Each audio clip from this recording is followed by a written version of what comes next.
કડી 6-14। ઈસુએ કહ્યું, હું જ માર્ગ છું, હું જ સત્ય છું અને હું જ જીવન છું। જે કોઈ પરમપિતા પાસે જાય છે તે મારી મારફતે જ જાય છે। તમે જો મને ઓળખ્યો હોત તો મારા પિતાને પણ ઓળખેત।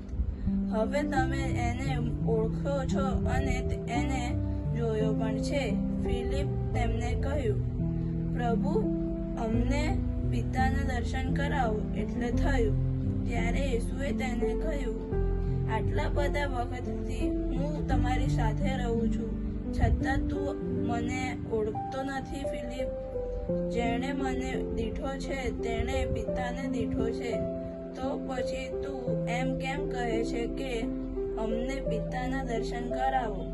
તેને શું એટલો વિશ્વાસ નથી કે હું પિતામાં અને પિતા મારામાં વસે છે? હું તમને જે કહું તે મારા પોતાના તરફથી નથી કહેતો। મારામાં વસતા પિતા પોતાના કાર્યો કરીએ છે જાય છે અને તમે મારા કહ્યા ઉપર શ્રદ્ધા રાખો કે હું પિતામાં અને પિતા મારામાં વસે છે, અથવા કેવળ કાર્યો ઉપરથી શ્રદ્ધા રાખો।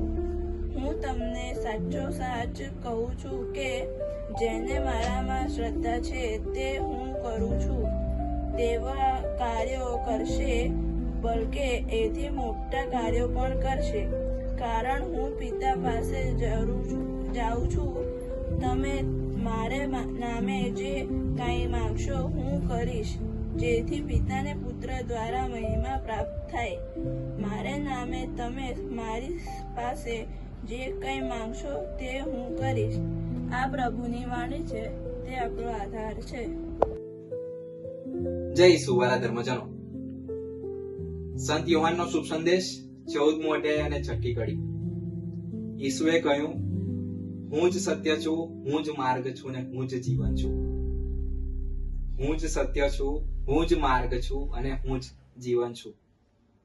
આ માત્ર એક બાઇબલની કડી નથી, પણ ખરેખર સમજવા જેવું અને અનુસરવા જેવું, સાથે એની સાથે ચાલવા જેવું છે। હું જ માર્ગ છું, હું જ સત્ય છું ને હું જ જીવન છું।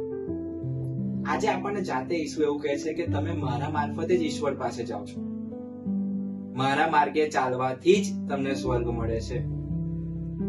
અને આપણી માટે તો અત્યારે ઘણું સહેલું છે ને આ યુગમાં રસ્તો ભટકી જવું, કદાચ કોઈ દબાણ આવે, કદાચ ડિસ્ટ્રેક્શન્સ, આપણે આપણું જે ગોલ છે, જે ફોકસ છે ભૂલી જઈએ, જે રસ્તે ચાલવાનું છે એ રસ્તો ભૂલીને બીજા કોઈ રસ્તે ચાલવા લાગીએ, કદાચ સરખામણી કરવામાં ભૂલી જઈએ। આજે ઈસુ આપણને સ્પષ્ટ કહે છે કે જે કંઈ પણ તમારા વિચારો છે, સારા વિચારો છે, સારા કાર્યો છે, તમારું ધારેલું જે વસ્તુ સારું છે એ બધું જ મારી મારફતે આવે છે અને એ જ તમને ઈશ્વર તરફ લઈ જાય છે।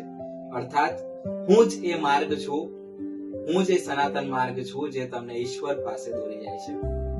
હા મારા વાલા ધર્મજનો, ચાલો દુનિયાવી બાબતોને સાઈડ પર મૂકી થોડી પ્રભુ તરફ પ્રયાણ કરીએ, એ માર્ગ આપણે પકડીએ, એ માર્ગ ઉપર ચાલતા થઈએ, જેથી કરીને ઈશ્વરનું રાજ્ય આપણને મળે। જય ઈસુ।